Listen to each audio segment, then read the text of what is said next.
hari ukuntu urwara rimwe na rimwe ugasanga wivuje nabi mu nda, uribwa mu nda ukibaza ni iki ndwaye, so ukajya kwa muganga ukivuza nabi. So ndashaka kubereka uburyo ushobora kujya ugerageza kwereka muganga uburyo ubabara kugira ngo abashe kumenya icyo akora. Kano kanya ngiye kubereka mbereke uburyo ushobora kubabara mu nda n'uburyo ugomba kujya, nuvuga ngo mukurikire. Logikoma hari ubwo ubabara mu nda ukumva mu nda harakurya, ni ukuvuga ngo hari mu nda yo hasi, ukagenda uvuga ngo mu nda yo hasi harandya, ni ukuvuga ngo mu nda yo hasi, ni ukuvuga ngo hano ni mu nda yo hasi, hejuru y'imyanya myibarukiro, ni ukuvuga ngo iyo uri kubabara mu nda hano yo hasi, hari impamvu zishobora kubitera. Hari ukubabara hano mu nda yo hasi, hari ukubabara hano mu ruhande rw'iburyo, hari ukubabara hano mu ruhande rw'ibumoso, aho hose ni mu nda. Hari no kubabara hano mu nda mu gice cyo hejuru. Iri foko ni ujya kwa muganga ubasha gupresiza ukabwira muganga uti ndimo ndababara muri uru ruhande. Ibyo nibyo byaba byiza kurushaho. Ni ukuvuga ngo bisubiremo, hari ukubabara hano mu gihande cyo hejuru y'imyanya myibarukiro, hari ukubabara hano mu nda yo hejuru, hari ukubabara hano cyo bita point de côté, hari no ku droite na point de côté gauche. Ni ukuvuga ngo jya ubanza gupresiza, umenye banze wumve neza ngo ni hehe handya kugira ngo ubashe kugukorera isuzuma rya nyaryo. Hanyuma rero nyuma yo kubereka ahantu ushobora kubabara mu ruhande rwo hasi, mu ruhande rwo hejuru, mu ruhande rw'iburyo, mu ruhande rw'ibumoso, hari uburyo ushobora kwibaza ngo ese ni iki biba biri kuhandya. Ni ukuvuga ngo ni icyerekezo, ni ukuvuga ngo anatomikoma, uri umuganga uko barize anatomi ahita amenya ngo ashaka kuba ari kuribwa mu mara, ashaka kuba ari kuribwa muri nyababyeyi, ashaka kuba ari kuribwa mu mpyiko, ashaka kuba ari kuribwa mu bakita agatorero harya kamwe kabika amabuye yego. Ni ukuvuga ngo ashaka kuribwa mu gatorero akamenya ibizama gukora, ariko iyo uvuga ati ndababara mu nda yo hasi watekereza gynécologicoma, ni ukuvuga ngo gerageza gupresiza, ubanze unamenye d'abord. Ni ukuvuga ngo priority, menya ngo ni iki ndwaye, ni hehe ndwaye, ni hehe mbabara, ubu ni kujya imbere ya muganga umubwira uti ndababara ahangaha. So rero niba ufite ububabare basi byibura bwo mu nda mu kiziba cy'inda, reka dushobora gutekereza impamvu ushaka kubitera. Impamvu zimwe na zimwe, iya mbere ni ukuvuga ngo ushobora kuba swate uri mu mihango, ushobora kubabara uri mu mihango, ushobora kuba se nta mihango urimo ukavuga abadanya nyirimo ukunda kubabara mu mihango, yego cyangwa oya. Hari n'igihe usanga utababara ariko uyu munsi ukababara bitewe n'uko uri mu mihango, bitewe na trouble hormone, bitewe na changement de hatewe n'impamvu zisanzwe imihango ishobora kukurya. Noneho hari n'igihe ushobora kubabara mu mihango rero ufite icyo bita ushobora kubabara mu kiziba cy'inda ufite icyo bita grossesse extra utérine, cyangwa se reka tubanze tuvuge hari igihe ubabara ufite inda watwise. Ni ukuvuga ngo icyo gihe iri kubabara watwise we dutanabizi, ni ukuvuga ngo nyababyeyi iba irimo iriyongera, haba habayeho ibikwaguka, hari igihe kigera nyababyeyi igatangira kwaguka yiyongera, hanyuma ikaba yakiyongera, umwana arimo, ni ukuvuga ngo umwana ari gukura.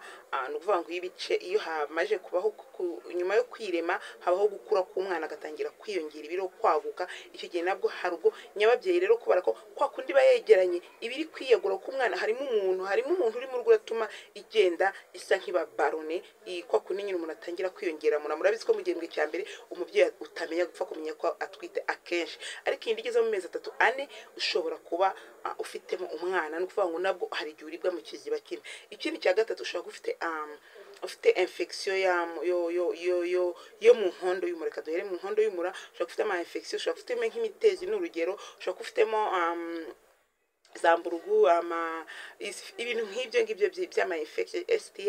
Ni ukuvuga ngo nabyo ushobora kubabara mu nda yo hasi. Ikindi bikagera no kubabara mu, ikindi ushobora kuba ufite ama infection nanone y'imbere yarazamutse akagera muri nyababyeyi, nabwo ubabara mu nda. Ikindi nanone gishobora gutuma ubabara mu nda, ushobora gufitemo amafibro, ibibyimba. Ufite ibibyimba muri nyababyeyi bishobora gutuma ubabara mu nda yo hasi. Kimwe nk'uko ushobora no ufite ibibyimba extra utérine, ni ukuvuga ngo ushobora kugira fibrome intra utérine cyangwa se extra utérine, bikaba byatuma nabyo ubabara mu nda yo hasi.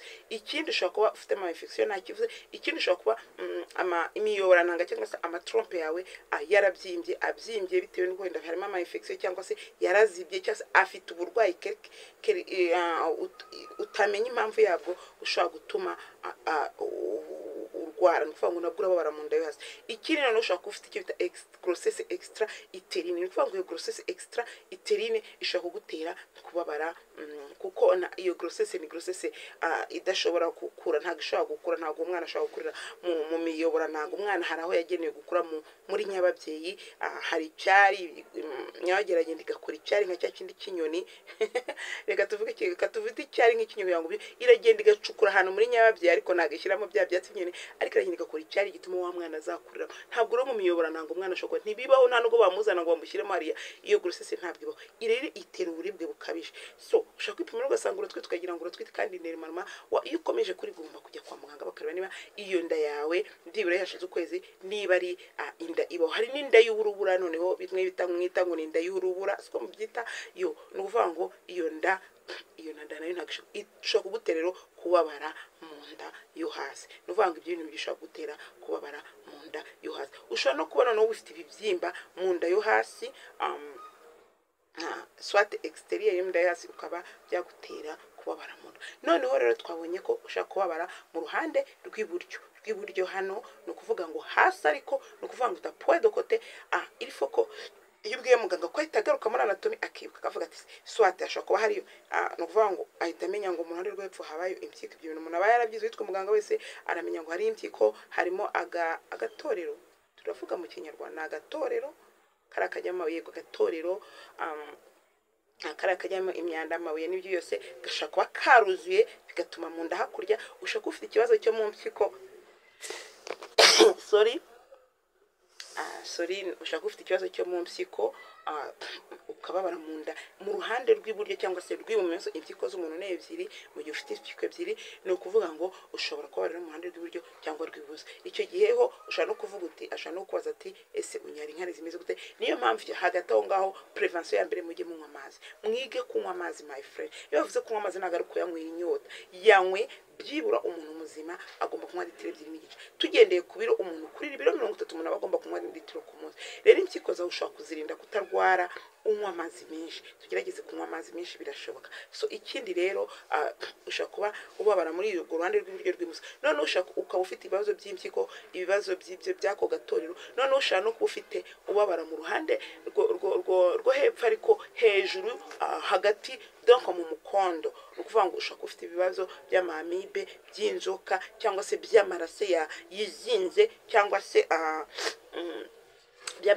cyangwa se habayeho constipation, imwanda utari kubasha gutambuka, ukababara. Ni ukuvuga ngo ashakira aho wamubwiye. Ni ukuvuga ngo hari igihe mwivuza nabi, wakivuza nabi ugasanga muganga akuvuye nabi, yakuvura nabi ugasanga n'ubundi nyine n'izanduru, nturi gukira koko wivuje nabi. So ndagira ngo rero mujye mugerageza kwivuza neza, hanyuma kugira ngo mubashe gerageza gusobanurira muganga priority, banze umenye ngo ndababara he. Kuko bavuga ngo ndababara hasi, nibabara hasi ese arajya kubaza uranyaruka, uramugora. Ni ukuvuga ngo nawe banze umenye ngo nk'umuntu mukuru. Niyo mpamvu iyo ari umwana abasha kujyana n'umubyeyi, ariko nubisha ngo ku bana bagera ku myaka 15 ashobora kujya kwivuza uburwayi busanzwe, ariko mu gihe ari ikintu gikomeye ashobora kujyana n'umubyeyi we akaba yamusobanura. Ariko niba abasha kwisobanura ku mwana w'imyaka 15 ashobora kwijyana kwa muganga akivuza. Bibaho, ushaka umubyeyi yagiye kwa muganga, ashobora kuba yagiye hanaha, ntabwo byakubuza kumuvuza kwivuza mu gihe abasha gukomenika na muganga, kuko wenda ararimbye afite umuriro, wenda.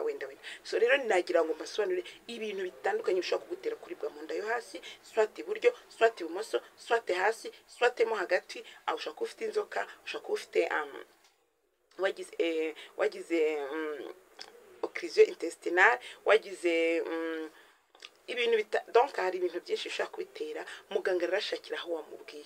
Ni ukuvuga ngo n'uyivuza uruvuga ngo sinkira, ushobora gusanga uri kwivuza nabi my friend.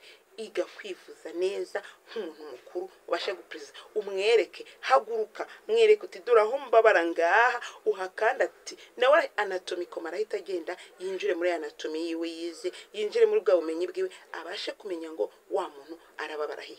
Rero nanone abakobwa mushobora kumva ngo muri aba mu nda yo hasi mwita muvuga ntabwo tutitera. Hari igihe ushobora cyasaba mama, ushobora kuba test yarakoze kuri iri positive, ariko none waratwitiye mu miyobora ntanga. ntabwo iyo nda yakunda. Ni ukuvuga ngo niba bakubwiye ngo uratwite ugakomeza kumva ubabara mu nda, ihutire kujya guca muri eko byibura barebe ko iyo nda ari inda ya nyayo. Iyo tuvuze inda ya nyayo ni yandi ishobora gukura evolutive, ishobora hari inda evolutive na non evolutive idashobora gukura kubeko bitewe nuko yagiye ahita agomba kujya. Niba rero ukomeza kubabara, niba ubona wenda uturaso dukeya, gerageza kwihutira kwa muganga basi uce muri eko rimwe, hanyuma bizagufasha. So rero ni mwibuke gukora subscribe, hanyuma mwibuke gukora kuri like, mujye mukanukora kuri like subscribe murayizi ariko mujye gukora kuri like, unanyandikiye muri comment umbwire dore mba nashatse nanjye uburyo ngenda mbasobanurira buri bintu. Niba rero ushaka kwiga mujye mwicara mwiga, pana gutaragurika. Icara kuri YouTube ufite object. Ushaka kuba aba mama benshi bakunda kubana n'abagabo, ariko aba menshi kurusha kuko ati ndamhora mbabara mu ndo hasi bimaze imyaka n'imyaka. Ndagira ngo umenye uko mugomba kujya mwivuza, sibyo guhera no musugi umenya ngo ugenda uhagarara ubwira umuganga uti ndababara. Aha, yishakishiriza mu bumenyi bwe, wowe wakoze icyo usaba uti aha niho mbabara, kuko numubwira mu ndo hasi wiyicariye agabasha kumenya ngo precisement. Ni ukuvuga ngo reka mbashimire, nibaze yuko nakagaruka tuzasubira. Gerageza rero gusobanura neza muganga, gerageza kwivuza, ugende kandi ufite priority, ugende uzi icyo ugiye gukora azakuvura neza. So rero good day, nice time. Igihe cyanyina bari gito twagakomeje tukaganira, ariko nzayangera nkoresha igihe uko kingana. Ndabashimiye rero, nshimiye abantu mukomeza kuma subscribe, nshimiye mukomeze kunsura, ariko nkeneye ni like zanyu na comment zanyu ndazikeneye. So bye rero, bye bye, ciao ciao.